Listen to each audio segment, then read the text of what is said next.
Amigos, retomamos, ya no perdemos más tiempo.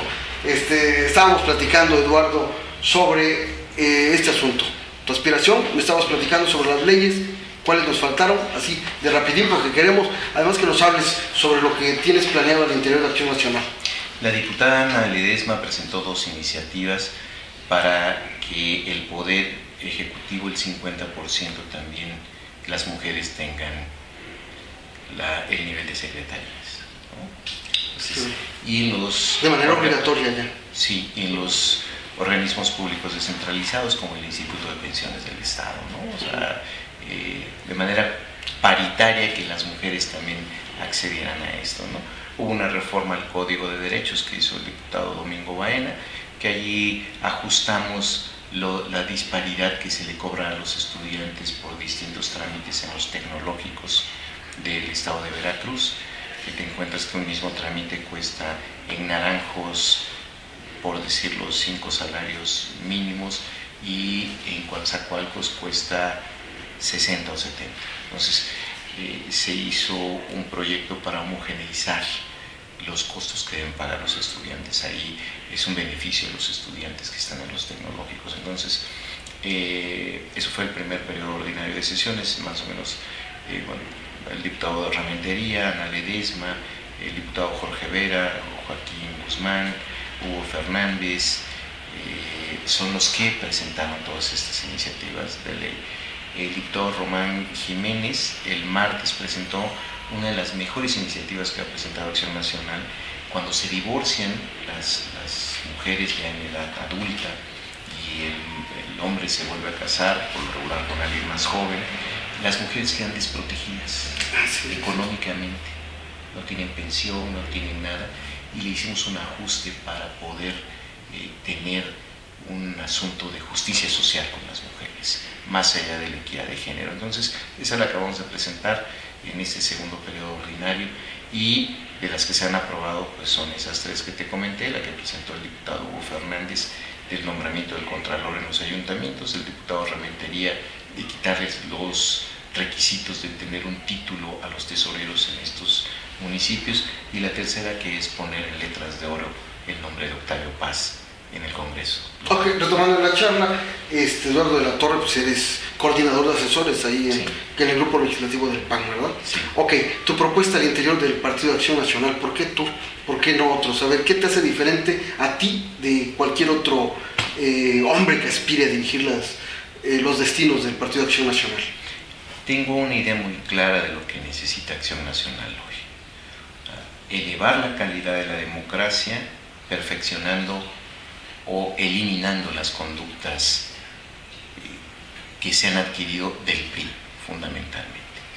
Lo segundo es dotarle de... Alan Turing decía en uno de sus últimos libros que la política está en una situación muy crítica en todo el mundo. Dice, la única salida es la ética. Entonces hay que demostrar que en los partidos políticos, en la crisis de identidad que tiene hoy Acción Nacional, fuiste oposición del 39 al 2000, fuiste gobierno federal del 2000 al 2012. Entonces hoy pierdes el poder ejecutivo, porque el poder político nunca lo tuvo el PAN, hay que decirlo. Estuvimos secuestrados por el PRI, el chantaje del PRI. Eso fue el jaloneo en el Congreso, ¿no? Las fuerzas y... Que me toca vivir eso, ¿no? Los chantajes del PRI. Y yo lo que te puedo decir es que tenemos que profundizar desde el partido el impulsar la técnica al servicio del desarrollo de los gobiernos a nivel municipal y en el Congreso, lo que planteaba Manuel Gómez Morín en ese sentido. Dotarle de un coraje cívico al PAN, de una garra interna para que podamos gobernar Veracruz. Es decir, yo traigo una propuesta de conciliación al interior del Partido Acción Nacional. Hay 2 grandes grupos, los respeto, sin embargo, no son los tiempos de estarnos peleando. Tenemos que aprenderle al PRI algo, que no me gusta decirlo: si se divide el PAN, perdemos la gobernatura. El PRI aprendió que se dividió en el año 2000 y en el 2006, y perdieron la presidencia. Es algo tan simple. En el PAN tenemos que aprender a hacer política. no para hacer negocios. Sobrevivir a pesar de las diferencias. No hacer negocios, que eso me parece lo más vulgar que puede hacer un político en el interior de un partido político.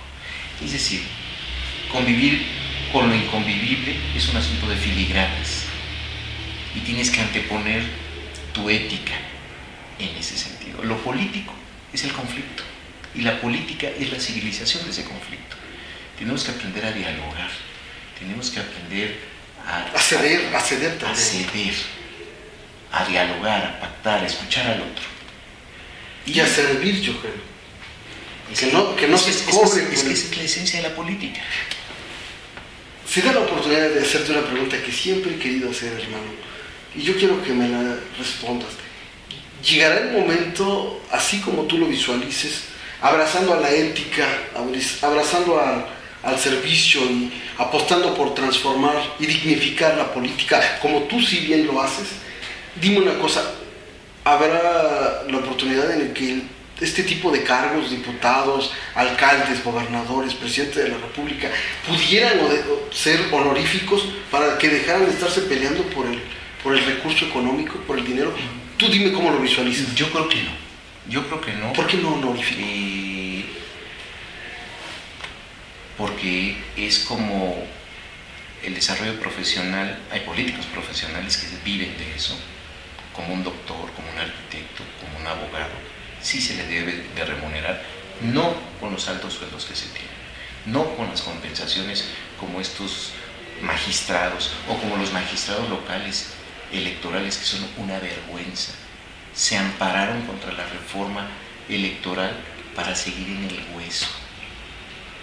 Servicios prestados, decían, antes, ahora y a futuro. Después, ¿no? En Veracruz me decías que Yoli García. ¿Quién? Yoli García, que hoy está en el IBAE, era la magistrada que le puso Gabriel de Antes el resolutivo que emitió para que nos tumbara la coalición PAN-PRD. Y le pagan sus servicios ahora una persona que no tiene ningún conocimiento en transparencia ni acceso a la información. Es un favor político que le hizo este gobierno. Se escucha que ha habido inclusive muchos despidos ahí en esa dependencia. Sí, llegando la señora. ¿Tenemos garantía ahora de poder tener acceso a una información transparente?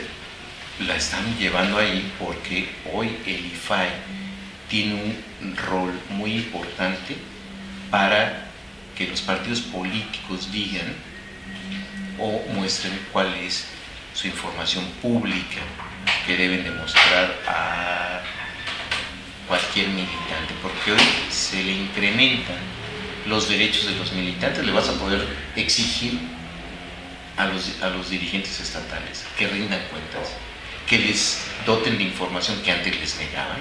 Mira, el Instituto Nacional de Elecciones o electoral puede organizar la elección de un partido político. Pero ¿qué garantía tenemos, Eduardo? Estamos viendo lo que acaba de pasar. De hecho, yo creo que en sus orígenes había esa confianza en el IFE. El IFE nació como una institución confiable en la época de Woldenberg. Entonces dime, estos vicios que se generaron, estos procesos electorales últimos, que fueron los que yo creo que propiciaron este cambio, nos demuestran que no es un asunto de instituciones, sino de actitudes. ¿Cómo cercenarle las manos? ¿Cómo generar esas actitudes y conductas que sean diferentes? Una ley no cambia la realidad. Lo que tenemos que apostarle es a modificar estas conductas, como bien lo dices. Hay una serie de sanciones hoy para quienes acarreen el voto, para quienes lo compren, para quienes no. Vamos a ver cómo se va a aplicar esta ley. Entonces, vuelvo a decir lo mismo.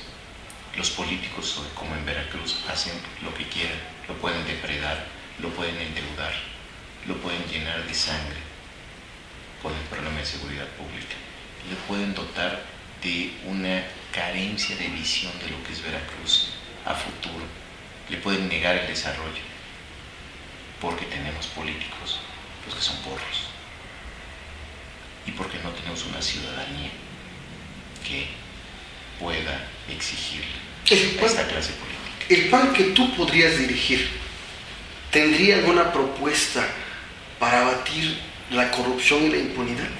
Por supuesto. ¿Cómo lo visualiza Eduardo de la Torre? Por supuesto. Yo me apoyaría en los diputados para hacer una serie de leyes. Se tiene que armonizar la reforma política y tiene que haber también en Veracruz un Instituto Nacional Anticorrupción.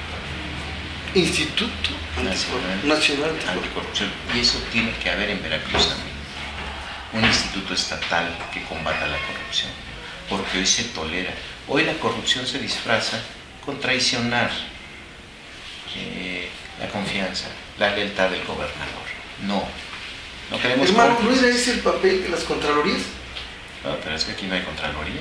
Aquí tenemos una manada de elefantes blancos, que es el IEP, que es el ORFIS, que es la Contraloría, que es la Comisión Estatal de Derechos Humanos. Entonces, hay una serie de paquidermos ahí, blancos, que no sirven para nada.